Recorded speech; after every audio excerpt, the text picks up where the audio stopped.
Hello नमस्कार दोस्तों, मैं चंदन और आप सभी का स्वागत करता हूं आपके अपने चैनल तूफान स्टडी मिल पे। जैसा कि दोस्तों आप लोग जानते हैं कि क्लास 8 की जो हमारी दुनिया का है उसका हमने इकाई 1 जो है समाप्त कर दिया है। उसके भाग जो है क ख ग और घ उसको भी समाप्त कर दिया है। इकाई 2 भी हम लोगों ने समाप्त कर लिया है। आज हम लोग पढ़ने वाले हैं इकाई 3 यानी उद्योग। जी हाँ दोस्तों, उद्योग के बारे में आज हम लोग जो आपकी इकाई 3 में है उद्योग उसके बारे में पढ़ने वाले हैं। तो सबसे पहले जैसे ही बात उद्योग की आती है तो दोस्तों आप लोग के मन में ये सवाल उठता होगा कि यह उद्योग होता क्या है या उद्योग कहते किसे हैं। तो ये बात जान लीजिए कि उद्योग है क्या।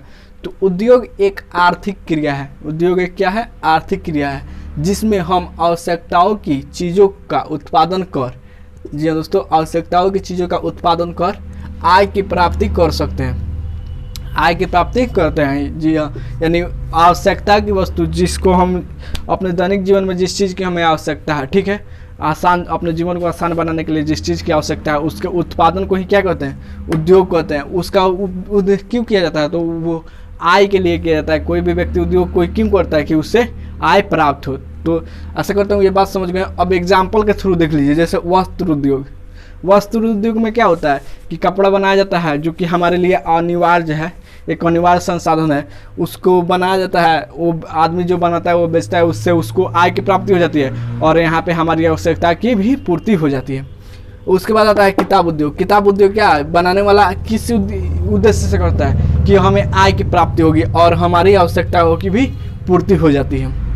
उसके बाद कारखाना उद्योग, लौह उद्योग इत्यादि, ये सब क्या है? आपके उद्योग के प्रकार हैं, मतलब उद्योग के एग्जाम्पल हैं जैसे में है। ये क्या है? सब उद्योग के उदाहरण हैं। तो चलिए अब जानते हैं उद्योग के बारे में कुछ और बातें। चलिए अब जानते हैं उद्योग का जो है किताब के हिसाब से क्या परिभाषा दिया है। कच्चे माल को अधिक मूल्य के उत्पादों में परिवर्तित करना ही उद्योग कहलाता है। जी हाँ दोस्तों, परिवर्तित करना ही उद्योग कहलाता है। परिवर्तन ही उद्योग कहलाता है, ठीक है। अब उसके बाद जानते हैं उद्योग का विभाजन।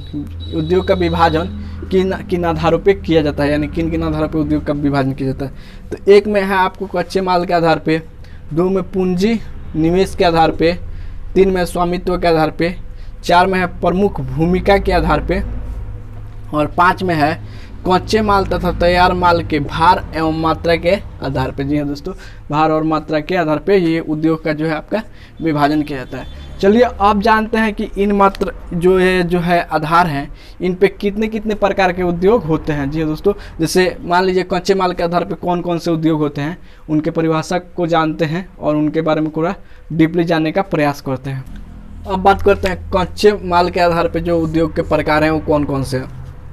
तो एक है कृषि आधारित उद्योग, दूसरा है खनिज आधारित उद्योग, तीसरा है वन आधारित उद्योग और चौथा है समुद्र आधारित उद्योग। अब जान लीजिए कृषि आधारित उद्योग क्या है। तो वैसे उद्योग जो कृषि पर निर्भर रहते हैं वो क्या है? कृषि आधारित उद्योग कहलाते हैं। जैसे वस्त्र उद्योग, चीनी उद्योग, ये सब क्या हैं? जो आपके कृषि पर निर्भर रहते हैं, ये कृषि आधारित उद्योग कहलाते हैं। इनका कच्चा माल जो होता है वो कृषि से प्राप्त होता है। जी हाँ दोस्तों, यानी कृषि से किसान से जो किसान खेती करते हैं उससे हमें इसका कच्चा माल हमें प्राप्त होता है, तो इसीलिए इसे हम कृषि आधारित उद्योग कहते हैं। अब उसके बाद आता है खनिज आधारित उद्योग। ये खनिज आधारित उद्योग क्या है या खनिज आधारित उद्योग क्या है? तो ये लौह, जैसे इसका एग्जाम्पल हो गया लौह उद्योग, यानी वैसे उद्योग जो खनिजों के द्वारा जो इनका कच्चा माल जो क्या है? खनिज होता है। जी हाँ दोस्तों, कच्चे माल के रूप में क्या प्रयोग किया जाता है? खनिज। जैसे लौह उद्योग में अबरख का प्रयोग किया जाता है, यानी लोहा बनाने में जो चीज़ लगता है वो खेती करके थोड़ी ना उगाया जाता है, हमें खनिज संसाधनों से प्राप्त होता है, तो उसे क्या कहते हैं? खनिज उद्योग कहते हैं। अब उसके बाद आता है वन आधारित उद्योग। वन आधारित उद्योग का मतलब क्या है? तो यानी वैसा उद्योग जिसमें कच्चा माल कहाँ से? वन से प्राप्त होता है। जी हाँ दोस्तों, जिसके लिए कच्चे माल की आवश्यकता हमें पड़ती है तो वो कहाँ से हम प्राप्त करते हैं? वन से। जैसे कागज उद्योग, कागज बनाने के लिए हमें क्या चाहिए? लकड़ी चाहिए। लकड़ी कहाँ से आता है? जंगल से आता है, वन से आता है, तो हमें ये वन आधारित उद्योग। इसका एग्जाम्पल फर्नीचर उद्योग। जी हाँ दोस्तों, जैसे टेबल, कुर्सी, ये सब जो बड़े बड़े पैमाने पर जो इसका उद्योग है वहाँ पे फर्नीचर कहाँ से? जंगलों से आया करते हैं। तो ये आशा करता हूँ ये भी समझ गए होंगे। अब आता है समुद्र आधारित उद्योग। समुद्र आधारित उद्योग क्या है? तो दोस्तों इसका जो कच्चा माल है वो कहाँ से? समुद्र से प्राप्त होता है, यानी समुद्र से हमें कच्चे माल के रूप में ये प्राप्त होता है। जैसे खनिज तेल उद्योग, ये क्या है? एक समुद्र उद्योग का उदाहरण है। तो आशा करता हूँ ये सारी बातें आप लोग समझ गए हैं। तो समझ गए हैं तो चलिए अब जानते हैं कुछ। अब जानते हैं पूंजी निवेश के आधार पर उद्योग के प्रकार। जी हाँ दोस्तों, पूंजी निवेश के आधार पर उद्योग कितने प्रकार के होते हैं और कौन कौन।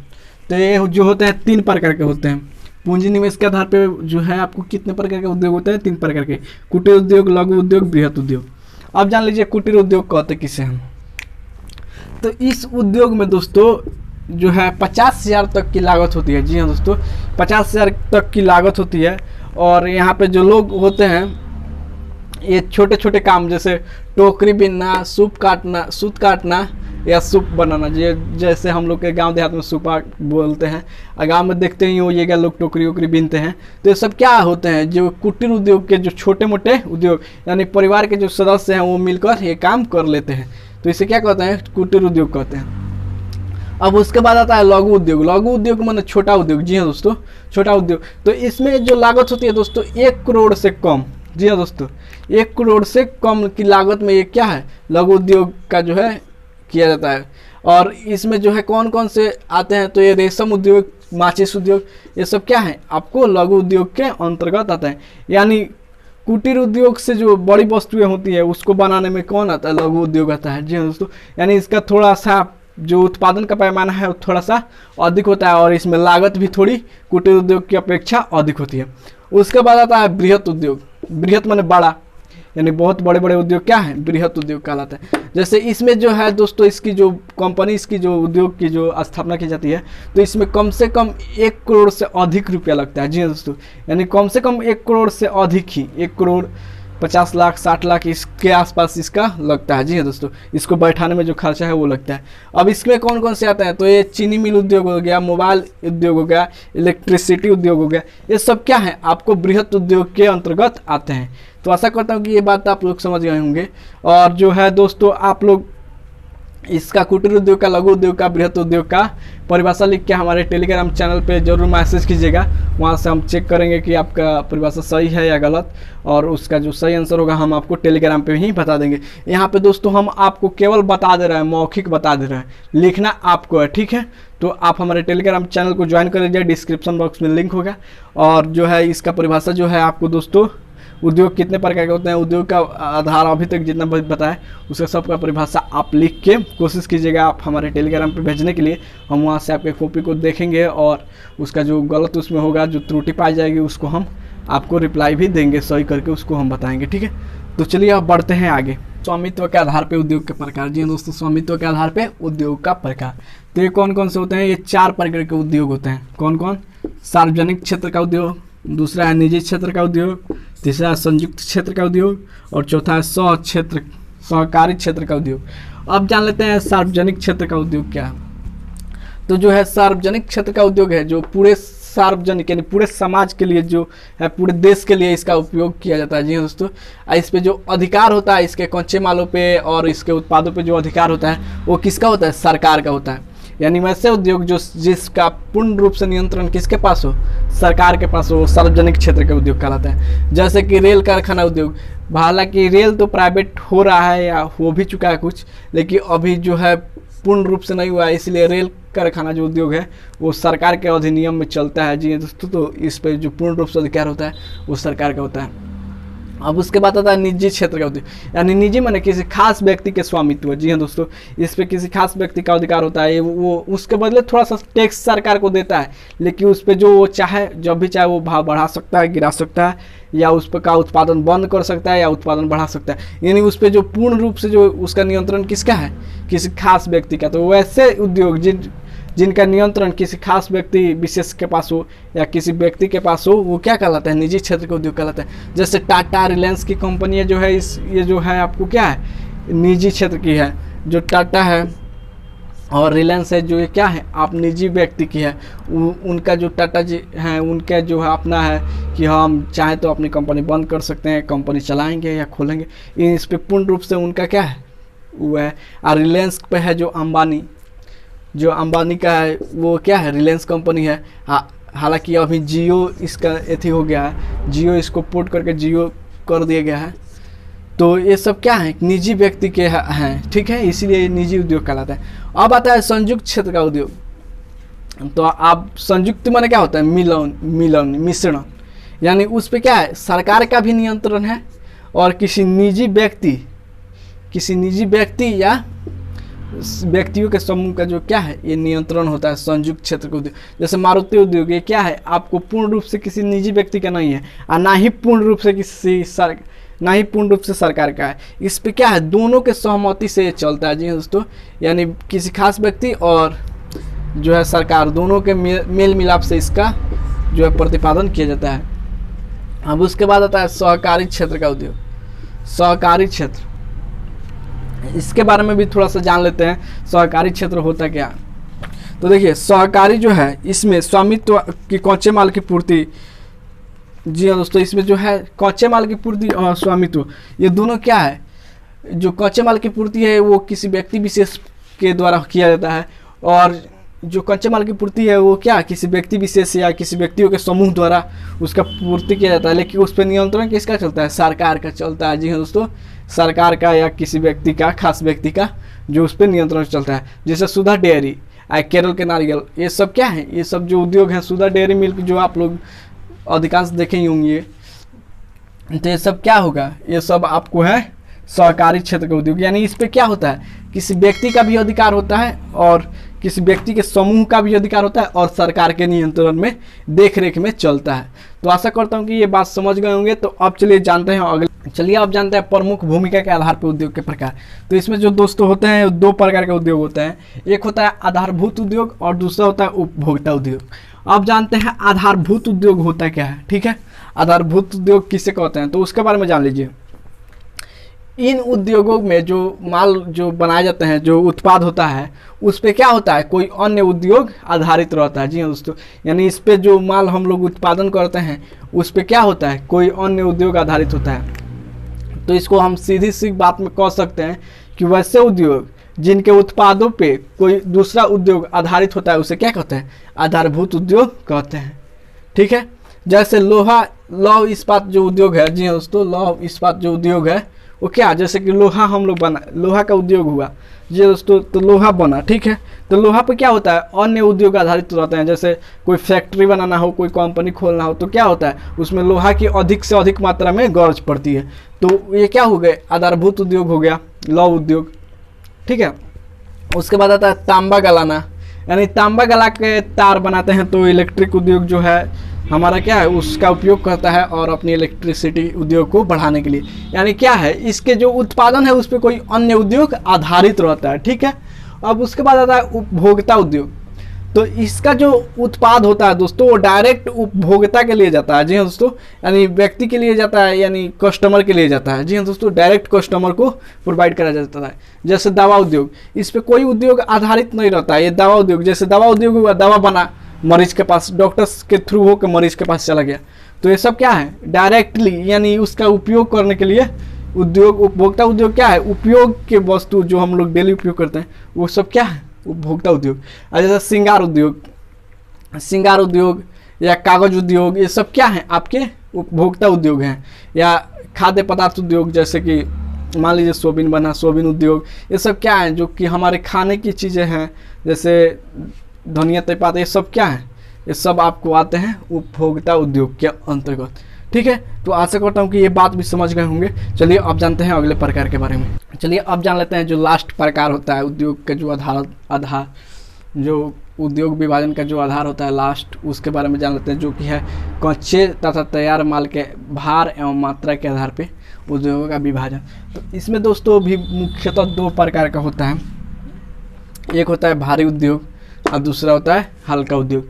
तो भारी उद्योग यानी बड़े बड़े सामानों का जो है, इसमें भारी मात्रा में जो उत्पादन होता है वो क्या होता है, भारी उद्योग होता है। जैसे कि मोटर गाड़ी, लौह इस्पात, सीमेंट उद्योग, ये सब क्या हो गए, भारी मात्रा में जो इनका उत्पादन होता है, इसलिए इन्हें भारी उद्योग कहा जाता है। यानी अधिक मात्रा में, जी इनका वजन जो होता है बहुत अधिक होता है। ठीक है, अब उसके बाद बात करते हैं हल्का उद्योग। हल्का उद्योग क्या है, तो इसमें जो हल्की छोटी छोटी चीज़ों का जो है वो की उत्पादन होता है।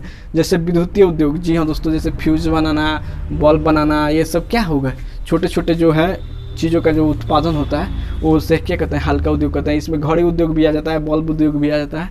ये सब क्या है, एक छोटे उद्योग के, हल्के उद्योग के, जो कि है आपके उदाहरण है।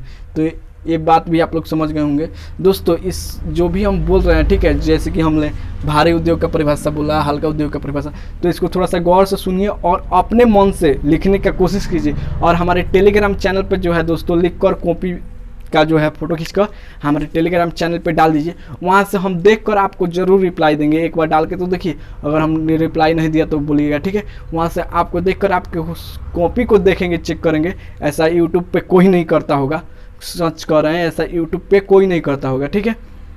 आपकी कॉपी आपको बिल्कुल स्कूल की तरह पढ़ा रहे हैं, जैसे कि प्राइवेट स्कूल में जो कि पढ़ाई होती है उस तरह हम पढ़ा रहे हैं। सरकारी स्कूल में तो हालांकि वो ऐसे नहीं पढ़ाया जाता है, लेकिन प्राइवेट स्कूल में जब भी जाइएगा तो आपको टॉपिक बाई टॉपिक जिस तरह पढ़ाया जाता है उस तरह हम आपको बता रहे हैं, ठीक है।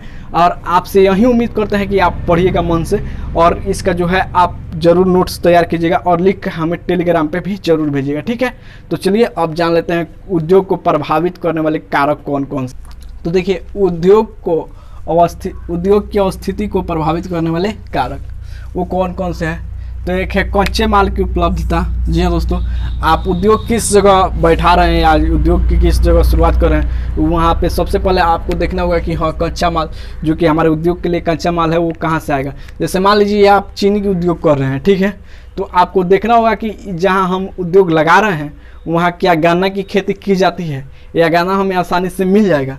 तो ये सब क्या है, ये कच्चे माल की उपलब्धता, ठीक है। उसके बाद आता है भूमि। जी हाँ दोस्तों, आप जो उद्योग लगा रहे हैं वहाँ की भूमि कैसी है। जी हाँ दोस्तों, वहाँ की भूमि की प्राकृतिक कैसी है, ठीक है, ये आधारित कर सकता है। अब उसके बाद आता है जलवायु। जी हाँ दोस्तों, जहाँ पे आप उद्योग की स्थापना कर रहे हैं वहाँ पे जलवायु कैसा है, ठीक है। जलवायु गर्म है, ठंडी है या आर्द्र जलवायु है, ये सब क्या है आपको उद्योग की स्थापना करते वक्त ध्यान रखना होगा। और उसके बाद आता है श्रम शक्ति। श्रम शक्ति में क्या होता है, जैसे कि मान लीजिए आप उद्योग लगाए, ठीक है, तो आपको जो कंपनी लगाए हैं उसमें काम करने के लिए वर्कर चाहिए ना, यानी मजदूर चाहिए। जी दोस्तों, मजदूर चाहिए। तो मजदूर चाहिए तो हमें उद्योग स्थापित करते वक्त ये भी देखना होता है कि क्या यहाँ पे हम जहाँ उद्योग लगा रहे हैं वहाँ पे हमें मजदूर मिल जाएंगे। जी दोस्तों, मजदूर हमें उचित जो मजदूरी पे है मिल जाएंगे या हमें मजदूर प्राप्त करने में कठिनाई होगी। ये सब क्या होता है, श्रम शक्ति के अंतर्गत आता है, ठीक है। उसके बाद आता है पूंजी। जी हाँ दोस्तों, जिसकी आप उद्योग लगाने जा रहे हैं तो आपके पास पैसा होना चाहिए ना, कि मान लीजिए ये ना ये 50,000 रुपया लिए और चल दिए चीनी का उद्योग करने, तो वहाँ से थोड़ा सा आपको परेशानी होगी, ठीक है। तो इस तरह नहीं, और पूंजी भी आपको जिस तरह के आप उद्योग लगा रहे हैं उस तरह की आपके पास पूंजी भी उतनी होनी चाहिए, ठीक है। और उसके बाद आता है परिवहन शक्ति। जैसे कि मान लीजिए आपने कोई उद्योग स्टार्ट कर दिया, मजदूर भी मिल गए, भूमि भी ठीक है, जलवायु भी ठीक है, श्रम शक्ति भी ठीक है, आपके पास पूंजी भी ठीक है, कच्चा माल भी सब आ रहा है, ठीक है, आपका उत्पादन अच्छी तरह से चल रहा है। लेकिन उस उत्पादन को आपको बाजार तक पहुंचाने के लिए परिवहन की यानी गाड़ी की आवश्यकता पड़ेगी ना। गाड़ी की आवश्यकता पड़ती है तो गाड़ी किस पे आ जाएगी, सड़क होना चाहिए, सड़क होना चाहिए ना। परिवहन शक्ति यानी सड़क होनी चाहिए, वहाँ की परिवहन आपको आसानी से मिल जाए, आसानी से आप अपने तैयार माल को बाज़ार तक पहुँचाएं। अब बात आता है बाज़ार। अब वहाँ पे ये भी आपको देखना होता है उद्योग लगाते वक्त कि बाज़ार आपके पास है या नहीं। आप बाज़ार में कितने, जैसे मान लीजिए 500 का उत्पादन हुआ, ठीक है, ये 500 का उत्पादन हुआ, ठीक है, और ये जो एक वस्तु का लागत मूल्य आपका 500 है, ठीक है। और उसके बाद कोई दूसरी कंपनी है उसका भी लागत मूल्य 500 है, ठीक है। कोई एक कंपनी है ये 500, दूसरी कंपनी भी है 500, ठीक है। इसका लागत मूल्य, कोई वस्तु बना रहे हैं तो इसका जो लागत मूल्य है कितना है, 500। आपको जो बाज़ार तक पहुंचाने में खर्चा आ रहा है वो आ रहा है 100 रुपये का, ठीक है। एक वस्तु पे जो आपका बाज़ार तक पहुंचाने का खर्चा आ रहा है वो 100 रुपये का आ रहा है, ठीक है। और इस व्यक्ति के जो है बाज़ार, ये जो दूसरी कंपनी है उसको बाज़ार तक पहुंचाने में मात्र 25 रुपये का खर्चा आ रहा है, ठीक है। तो अब यहाँ तक बाज़ार तक आने में इसका मूल्य जो हो गया 75 रुपया, यानी 525 रुपया हुआ। जी हाँ दोस्तों, 525 रुपया इसका जो हो गया। आज जबकि आपका कितना हो गया, 600 रुपया हो गया। आपका तो वस्तु महंगा पड़ गया, ठीक है, बाज़ार दूर होने के कारण, क्योंकि आपको जो एक वस्तु का लागत है वो बाजार तक पहुंचाने में 100 रुपया है। जो इसका है, इसका बाजार नज़दीक था तो इसलिए इसको 2500 रुपया में पहुँचा दिया। तो जो आपका जो ग्राहक आएगा तो 600 रुपया किनेगा, 525 रुपया किनेगा। तो यानी ये भी देखना होता है कि हम जहाँ कंपनी लगा रहे हैं वहाँ से हमें बाज़ार कितना दूर पड़ रहा है, ठीक है, या बाज़ार से हमें कितने नज़दीक हैं। तो ये सब क्या है, आपको उद्योग को अवस्थिति की जो है, उद्योग की अवस्थिति है उसको प्रभावित करने वाले कारक है। तो आशा करता हूँ कि ये बात भी आप लोग समझ गए होंगे। चलिए अब जानते हैं भारत में कौन कौन उद्योग और कहाँ कहाँ पे अवस्थित है। एक और इम्पॉर्टेंट बात है उसको भी हम लोग जान लेते हैं पहले। तो एक फुटलूज इंडस्ट्रीज, ये क्या है? तो आप लोग पेज नंबर 73 देखिएगा, बुक का जो आपके पास बुक होगा क्लास 8 का हमारी दुनिया का, उसका पेज नंबर 73 देखिएगा। इसमें है फुट इंडस्ट्रीज। जी हाँ दोस्तों, फुटलूज इंडस्ट्रीज। तो ये क्या है, तो इसके बारे में हम लोग थोड़ा सा जान लेते हैं।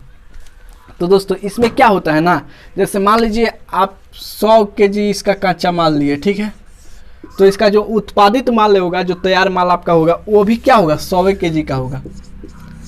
इसमें जितने केजी का हम कच्चा, मतलब जितना मात्रा में हम कच्चा माल उपयोग करते हैं उतना मात्रा में हमको क्या होता है, उत्पादित माल, जो हमारा तैयार माल होता है वो क्या होता है, मिलता है। ये फुटलूज इंडस्ट्रीज का मतलब यही हुआ, ठीक है। अब इसको जो है, इसकी स्थापना जो करने के लिए है दोस्तों, इसमें हमें जो है क्या है, कच्चे माल वाली क्षेत्र की ज़रूरत नहीं होती है, ठीक है। हम कहीं पे भी इसका स्थापना कर सकते हैं, ठीक है। जहाँ कच्चा माल नहीं भी है तो हम लोग क्या करते हैं, वहाँ पे भी इसका स्थापना कर सकते हैं, उसमें हमें कोई परेशानी नहीं आती है, ठीक है। अब इसमें जान लेते हैं कौन कौन से उद्योग आते हैं। जैसे कपड़ा उद्योग। कपड़ा उद्योग क्या है, फुटलूज इंडस्ट्रीज के अंतर्गत आते हैं। जी दोस्तों, ये इनमें कि जितना एथी तैयार होता है, ठीक है, जितना तैयार होता है वो उतना ही हमें कच्चा माल की ज़रूरत होती है।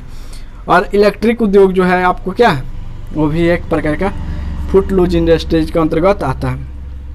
इसमें देखिए, ऐसे उद्योग की स्थापना में इस बात की बाध्यता नहीं होती कि कच्चे माल की उपलब्धता वाले क्षेत्र में ही स्थापित हो, बल्कि विपणन वाले क्षेत्र में भी इसे स्थापित किया जा सकता है। यानी जहां इसका कच्चा माल नहीं भी मिल रहा है वहां पे हम लोग क्या करते हैं, इसका स्थापना कर सकते हैं।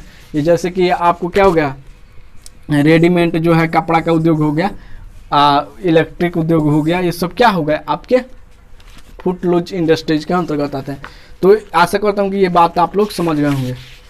तो चलिए देख लीजिए थोड़ा सा, अब ये जो है आपका इंडस्ट्रियल यानी भारत के औद्योगिक प्रदेश को कौन कौन से। तो ये जो है दोस्तों, आपको यहाँ पे देखिए पेज नंबर 75 जहाँ से आपका अभ्यास के प्रश्न शुरू हो रहा है, उसका जो है पेज नंबर 75 में देखिए, मुंबई पुणे क्षेत्र, बेंगलोर चेन्नई सेलम क्षेत्र, अहमदाबाद जो है आपका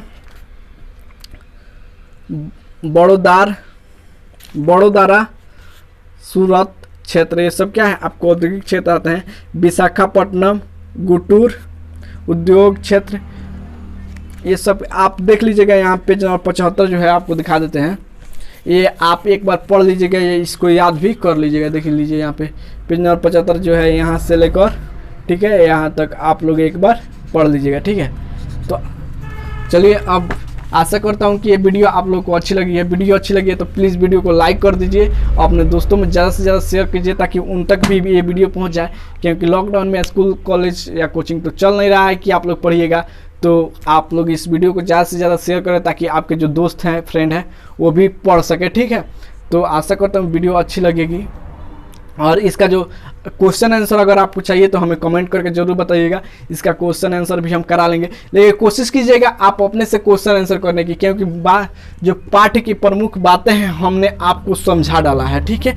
अभी हमने आपको समझा दिया और आप कोशिश कीजिएगा कि क्वेश्चन आंसर खुद से करें। अगर नहीं होता है तो हमें कमेंट कीजिएगा, बिना ट्राई किए कमेंट मत कीजिएगा, एक बार ट्राई जरूर कीजिएगा कि हमें कितना % क्वेश्चन बना ले रहे हैं, ठीक है।